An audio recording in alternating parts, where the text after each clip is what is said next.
If we want to have ourselves to live long and well and have a quality of life, to be active for ourselves, perhaps for children or grandchildren, nieces or nephews, whatever is important to you in your social world, then we have to put that investment in. So you're going to invest in your musculature, you're going to invest in your nutrition, you're going to invest in your sleep, you're going to invest in your stress responses, right? And you're going to invest in understanding how sensitive meal timing is for good blood sugar control. And with those investments, it'll pay you back. That way, your health span, the amount of your time you're on this earth that you're healthy, equals your lifespan. This is DrTalks.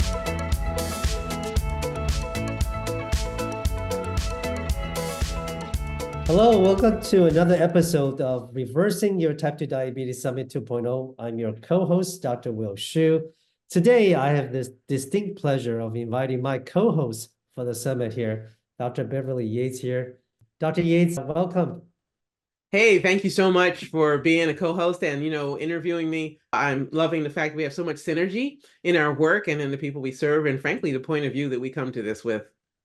You're no stranger to this. I think, you know our audience and our listeners very well. They are motivated folks who want to take control of their own diabetes. So being on the co-host, that means that you are an expert in this subject matter.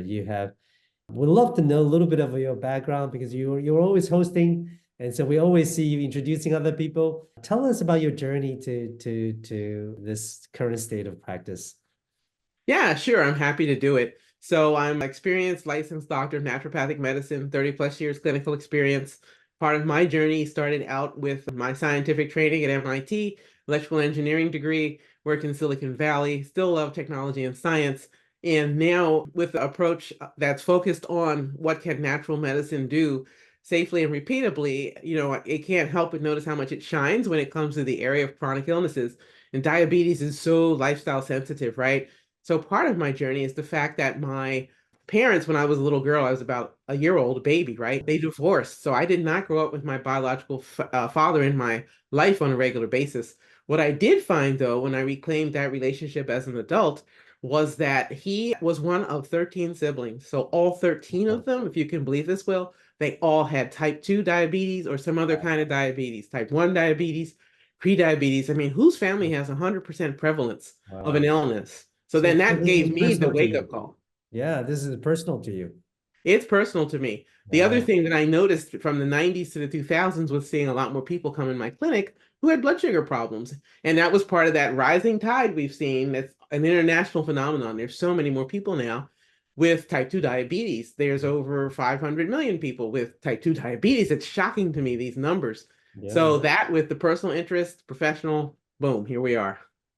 As amazing that number is, there are a few other numbers that I think is quite astounding. Here in the United States, over 100 million people have some sort of pre-diabetes. I mean, think about that, right? So they're on their way to diabetes. Another number that I've seen around being published is that right around the turn of 2000 was when there are more people affected globally by overnutrition than undernutrition.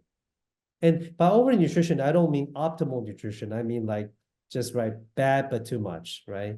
Yeah. And so this is astounding. And so tell us a little bit about your practice. We would love to learn what, in addition to the personal passion, the people you take care of, what's your clinic? Who do you take care of? Yeah, the people that I serve now are people primarily who have diabetes of some kind, blood sugar issues, lack of glycemic control, hypoglycemia. There's just dysregulation for their blood sugar, whether it's too high or it's too low, or it just, ping pongs between those points, along with people who have heart disease or sleep apnea, stress-related issues that often lead to diabetes, right? There's this perception, I know you've seen it clinically in your work, there's an assumption, there's a very judgmental streak when it comes to type 2 diabetes. People assume that folks have partied their way to it, that they had a great time, and in fact, that they wake up every morning with the thought, what can I do today to screw up my health? I've never met anyone like that. What I have found, though, is that there's some really hardworking people whose health has crashed, whether they are first responders, members of the military, single parents, people who are really stretched too thin, caregivers, right? And as a result of other things going on in their life, maybe they're working 2, 3 jobs, they might wind up with this illness. And then there are people who do neglect their health. They don't do any self-care. They may not know what are the pieces rather that are really sensitive for their own self-care. It's Yeah. part of why I developed my protocol, because that's the motivation, is to make this understandable and doable. This is amazing, right? Think about as many people are affected by this metabolic condition.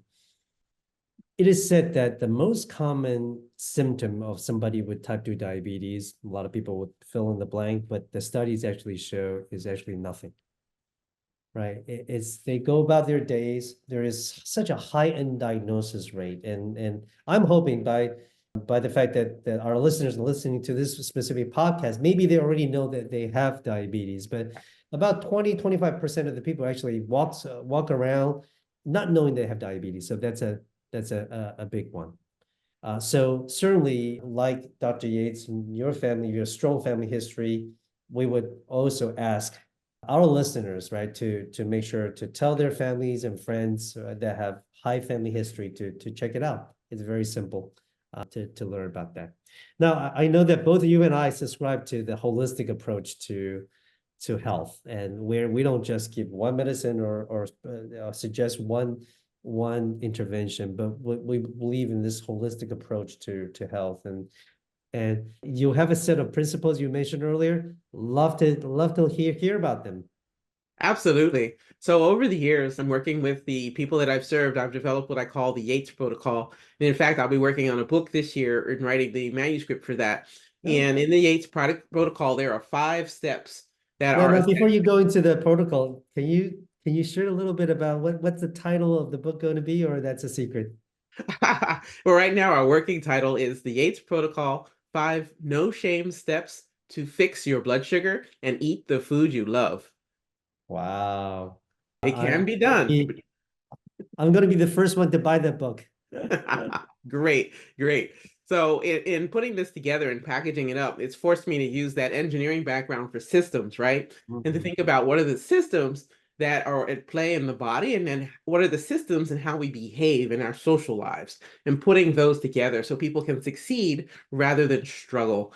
So the 5 steps, the 5 no-shame steps, revolve around nutrition. Nutrition has got to be the bullseye of the target. I think we all know that. Meal timing. Sometimes people make mistakes about meals. And, if they don't understand what's sensitive about meal timing for them, they won't have success with good blood sugar, right? The next pieces will be stress. Stress absolutely hijacks blood sugar, and many people are not taught about that factor. Whether it's stress that we understand as stress, it could be that they're divorced, they've got a new job, they've moved, they've had a catastrophe unfurl, they were in an accident, they had a surgery. Any number of things could be stressful, make that difference in your blood sugar. And if you have a chronic history of trauma, that's a factor too, right? We talk about Mhm. sleep. Sleep disorders are famous, particularly sleep apnea, for being a reason why someone winds up a type 2 diabetic. That metabolic mayhem that can go on with, say, a sleep disorder can completely cross over and cause a problem with blood sugar control. And then, of course, exercise. And let me say this caveat: you cannot out exercise a bad diet. In other words, exercise is great. It is a necessary part of the puzzle. If you're in a lot of pain, with my protocol, you don't necessarily have to exercise. You can have success. So if you are immobilized, if you've been injured, if you're in pain, please don't give up hope. I got you. We figured this one out. If you can't exercise, you want to build your muscle. So I would say strength training more so than just generic exercise. Building that muscle mass is essential for success. Now, I like the phrase, you can, what you said about exercise, you cannot, um, Out exercise a bad diet. yeah, you can exercise your bad diet, but, and Yeah. also I would use that, I would say, you can always, out your prescriptions, right? So let's come back to, I mean, there was such a good point about the exercise part. And why, why do you think, not everybody hear this, right? You gotta exercise. But it's also, I mean, there's certain people that love to do it, and there are certain people, it's such a barrier. And how do you get your patients, your clients to just take a step forward? That's a great question. Let's talk about that. We need to unpack it, right? Because I do think this is where a lot of people fall off the cliff. They have the best of intentions, but their willingness to actually do it, for those of us who aren't athletic, like I'm an athlete, I played every sport I had access to. I'm a Title IX baby. Here in the US, the laws changed. Girls had much more access to sports, and I absolutely went through that door. But that's not everybody's jam, right? They might not really like to sweat. So I tell people, look, think of it like you did as a kid for chores. Your parents told you probably that you didn't need to like it, you just needed to do it. And so exercise needs to be in that category. It's like bathing your body, washing your hands Mm, before you eat. It's an essential life affirming activity. And if you wow. want to be alive and well, you got to exercise. And, strength training is the cheat code because those active working muscles are blood sugar sponges. So it just makes it possible for you to be successful. So that mindset change is actually really critical, right? You think about exercise not as a luxury, but as everyday things that you need to do, like brushing teeth or flossing or things like that. I mean, no one, I don't know. I mean, no one goes there out of the way to enjoy doing that, but we do it because it's a necessity. Exactly. Absolutely. If we want to have ourselves to live long and well and have a quality of life, to be active for ourselves, perhaps for children or grandchildren, nieces or nephews, whatever is important to you in your social world, then we have to put that investment in. So you're Mm, going to invest in your musculature, you're going to invest in your nutrition, you're going to invest in your sleep, you're going to invest in your stress responses, right? And you're going to invest in understanding how sensitive meal timing is for good blood sugar control. And with those investments, it'll pay you back. That way, your health span, the amount of your time you're on this earth that you're healthy, equals your lifespan. mm. Otherwise, you run the risk of so many people have shared with me that they really wish that they'd understood that they might live a long time. Because if they'd known they were going to live that long, like into their 70s, 80s, and 90s, they would have taken better care of themselves when they were much younger. I mean, there was a saying that you got to think about your body as if this is your only car that you'll ever have this life. Like, wouldn't you want to take care of that car, right? And Absolutely. People would, right? They'd get it. but because the body has such an amazing ability to regenerate and to repair, sometimes we just leave it and not take care of it. So let's go to number two, right? Dr. Yates' protocol on nutrition. There's been such huge debate in the metabolic community about, well, what's a good diet. I'd love to hear Dr. Yates' protocol on nutrition. Yeah, so my protocol on nutrition, what I've seen be the most successful for people consistently is to dial in on your bio-individual response to your blood sugar, Okay. right? You need to find out what's working for you. Some Mm, people can focus in on a visual strategy where, like, say, half their plate is leafy green vegetables, other kinds of vegetables, but focusing in on the higher fiber vegetables because those are the ones that'll be the most blood sugar friendly. That fiber, just like your muscle, is a blood sugar sponge, right? And then a quarter of the plate be a protein, and then a quarter of the plate can be complex resistant slow burning starch, beans, peas, legumes, things like that. Other yeah. people can juggle this a little bit more. Some people can have more in the way of lean protein, healthy proteins, and absolutely the same amount of the vegetables being at least half of the plate and a smaller amount of carbs. Some people can eat more in the way of healthy, nutritious, fully vitamin mineralized, actual food carbohydrates and be okay. Particularly like chickpeas, lentils, they're just so blood sugar friendly. They have plenty of protein in them. They've got the healthy carbs, they've got the fiber, they're beautifully packaged. I mean, it's like a nature's nutritional nugget, and Mm, I think they taste good. I found that those combinations work really well and people can add in healthy fats. They need to be mindful of how much fat they're consuming mm, and whether or not it's a poor quality or a healthy one. mm. Wow, that's good. And I bet that in your practice, you help the individuals to figure out what their body type and what their responses are, right, Yeah, to the different kind of a dietary regimen. That's fantastic. We hope that you will share some of that secret in your book. gladly, gladly. I want people to be able to still eat their cultural foods because That's sometimes you've important. probably noticed this with health professionals. We often, as a group, will prescribe stuff to eat that it doesn't taste good. People can't succeed more than 2 weeks on it because it's nasty. They don't want True. it. Very true. Now let's go to the number three. It's the meal timing. Now you're very progressive on this because most of the people's debate is on what you eat, but you're talking about when you eat also matters. Let's go there. Yeah, so in meal timing, and I have one story of a woman I worked with. She's here in the San Francisco Bay Area. She has an Italian restaurant, And this lady was, short, petite woman. It was almost as wide as she was tall. She had sleep apnea. She had type 2 diabetes. She had high blood pressure, an unfriendly cholesterol profile. She also had heartburn and GERD, gastroesophageal reflux disease. She had some other illnesses, but I'd say those were the top five. And in her case, no one had talked to her about meal timing. So she would have this amazing, but really heavy, very calorie and dense Italian meal from her restaurant around 11:30 at night and then go to bed at midnight. Now her husband was super lean. It worked for him, so supposedly, and I'm going to say worked in quotes because he wasn't my patient, so I'm not sure it worked for him because we can't look at someone and know if they're healthy. But for her, clearly this was a disaster. And so I was like, look, you're eating so late in the day, it's wrecking your blood sugar. It's probably exacerbating whatever's going on with your sleep disorder. And on top of that, I'll bet your heartburn and gastroesophageal reflux disease are because you're eating this meal. You're going from vertical, gravity is helping your stomach. Now you're horizontal a half hour later. All that food is sitting there in your stomach, pushing right against your poor esophagus. Here comes all that stomach acid. Of course, you have heartburn. So I made a bleed router. I said, give me a week. I want you to move your meal up to 6 p.m. Just move it up. You're in the restaurant, you're in charge, it's your show. And she did. And she was like, wow, I feel so much better. I was like, see? And so we found, of the five things in my protocol, I find two or three are essential for blood sugar control. And if we get a handle on the two or three, everything else comes along with it. Meal timing was key for her progress. Yeah, and we're seeing a lot of literature coming out on time restricted eating, especially those who eat outside of the physiologic window. When you restrict that time of food consumption, especially give yourself few hours before you go to bed to be food free, it just does wonders, right? There's weight loss, there is visceral fat loss, there is blood glucose control that improves. So, and it's not even about eating less, it's just simply the timing of this, right? Very, very Absolutely. simple. Yeah, Yeah, we give your gut a chance to rest when it's supposed to be resting. If you put a big meal in right before you go to sleep, this is when your digestive organs are looking to do their own repair and restoration and refresh. They don't want to do heavy lifting while you're asleep.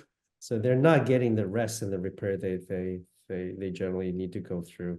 Wow, very, very insightful. I mean, some people call it intermittent fasting, some people call it, right, the specific time restricted eating, but the meal timing, right, easy to understand. This is very, very helpful. Let's go to the fourth one, right? This is what I think all of us experience, right? Especially come out of the pandemic, the stress and the trauma and all this. But the question is, what do you do about them? The Dr. Yates protocol, how do you advise our listeners to de-stress? What are your insights on that? So some of my experiences with folks, it's really been a wonderful journey. And I thank all the people that I've ever worked with because I've learned so much. And in that, I've learned that what is stressful to one person might not be stressful to another, Very right? true. Someone who is a mediator, somebody who is able to help people untangle conflicts is fine with conflict. It doesn't stress them. Hmm. Other people, the thought of a conflict and they are out the door. They don't want anything to do with it, right? So the person who is comfortable with conflict is not stressed. Their blood sugar is not going to spike in that situation. Someone else who is not comfortable with conflict, their blood sugar is going to spike in that situation. And so since that's true, is to help people identify what are your triggers? What do you find to be stressful? Do you find the news informative or does it stress you, for instance? Wow, that's really so. I guess the old philosophers said that know thyself, right? That this is you kind of really learn as we age. Hopefully, we get to learn about what our triggers are and how do we address those. The last one, but not the least, is sleep. Sleep is something we suffer as a society, and we all have mobile devices that we kind of carries with us everywhere we go, and a lot of times it intrudes into our sleep cycles. And not only is that so prevalent in our population, but teenagers especially. I don't know if you agree with that, that's a major challenge to their health. Absolutely. It's a huge challenge to our kids. Mine children are in their early 20s now, they're young adults. One just graduated from college, another one is well on her way. And having gone through this moment with the advent of smartphones and having them both as devices for connection as well as safety, like where are you? Do I need to pick you up from a different spot? when they were in school, things like that, social media and the craziness that goes on with that. We are in quite a moment right now. And I think that for all of us, whatever age we might be, we need to protect our sleep. Certainly for our youngest folks and our teens, teens are like toddlers from my observation. They need a lot of sleep, 10 to 12 hours of sleep a day, right? As they form their adult self, their reproductive window opens, their social world changes, they're separating from their parents. These are all normal developmental milestones. But in that moment, there's nothing about that our physiology was expected to handle the moment of a smartphone. So we all have to be smarter about it and turn the notifications off like I do whenever I get on something, because invariably we've probably all noticed this. The second you're trying to focus, your phone goes nuts. I set it up so my notifications are off at night, and only a handful of people, like my children and my husband, if they needed something, they can come. They are an emergency list, and so they can burst through. Nobody else gets through. I protect my sleep. I do what I say. Wow, this is a so helpful hint here. I think put that guardrail, right, to protect you, your health, and your family. So we've gone through nutrition, we've gone through meal timing, stress, sleep, exercise. Now, that sounds like a full-time job, Dr. Yates. Some of our listeners are going to say, who's got time to pay attention to all this? Well, what do you Yeah, say to that? that's a great question. You're right. I'm sure some people are thinking that. So for those of you thinking that, here's the deal. There's a few things you should keep in mind if that's your thought. One is, do you really want to spend your rest of your years where most of your time is spent with medical and health professionals? Or Mm. would you rather have that freedom to live your life the way you want, to have time and the energy and health to go for walks, hikes, to go fishing, to go camping, to read books, to hang out with your friends, go to restaurants and parties? Like, would you like to have a robust life, however it is that comes up for you, right? The other thought that comes to mind is no matter what we do or don't do, we're investing in something. We're either investing in health or in not being well. And if we're investing in not being well, we'll have so much less energy, less mental clarity, poorer moods. People probably may not want to necessarily be around us because we're miserable. There's just a whole downward spiral that can go with this. And so I say, wherever you are, that's okay. Embrace it and understand that if you take consistent small steps, that's the way we make progress. It's not going to be one big heroic sprint that only works in the Olympics. And the people in the Olympics who run the sprint are in marvelous shape. And they've worked at that for years, if not decades, right? For the rest of us, small incremental improvements are going to make the difference rather, for the long term. You mentioned two terms that I think I like to end with this concept here. There is lifespan and there is health span, and you're a big proponent of health span. Educate us a little bit about the difference. Yeah, so I think for a lot of us, if we, particularly if we are in tune with our biological families, and if you're adopted and can get that history and at least find out what the health history was for your family genetically, that's useful. So if you have a sense of how long people live in your community or in your family, that gives you a sense, right? And if you know that they've had various health problems along the way, whether it's asthma or osteoporosis, or if it's various kinds of diabetes, if it's heart disease, if it's cancer, whatever it may be, it gives you a sense of where the vulnerabilities might be in your genetic tree. But the thing about genes is that they're very sensitive and they respond incredibly well to lifestyle. And so if your lifestyle and your environment are healthy, you are much more likely to enjoy your health for the entirety of your life. Many people find out that their healthy part of their life, their health span, runs out long before their life ends, the lifespan, right? So I think it's time to start talking to the public and to have some thought leadership around the idea of a health span equaling a lifespan. So if you live to be 89 years old, you're healthy the whole way. If you are so blessed to live, let's say, to 97, who wants to be 97 and sick? Wouldn't you rather be 97 healthy and vibrant, and one day you just don't wake up? Like, for me, who wants to die in a hospital if you can avoid that? Just one day you're just done. No drama, no whole lot of expense and hysteria and all the rest of that. You're just done. You had a great life and you're done. Like, I think that's a reasonable goal. That's a blessed life there. I think many of us would desire very much for that. Dr. Yi, some of our listeners are going to say, well, this doctor describes my kind of my direction. It's in sync with my philosophy. They want to find out more about your practice, where to find you, and where to follow you on social media if there is. Tell us about that. Sure, sure. So you can go to my website, which is naturalhealthcare.com. Again, I'll say it one more time. Natural, spelled Natural, and then healthcare, just like it sounds, HEALTHCARE.com. And you can find me on YouTube and Instagram at literally @Dr. Beverly Yates, @Dr. Beverly Yates. I'm available there, also on Facebook, but those are my primary channels. Dr. Yates, it's been such a pleasure not only to interview you and to get your take on this diabetes epidemic, but also just to be a co-host with you on this Reversing Type 2 Diabetes Summit. What an honor, what a pleasure. Thank you. You're very welcome. Thank you, Will, for being a partner with me. I really have enjoyed this and looking forward to helping more people reclaim their health. Thank you for tuning in to Dr. Talks. We hope today's episode has enlightened and inspired you on your path to optimal health. Each day is a new opportunity to make choices that empower your well-being. For more insights and strategies, subscribe to our podcast and visit our website, www.drtalks.com. Stay connected, stay healthy, and join us next time on Dr. Talks, real talks from real doctors on the issues that matter to you most.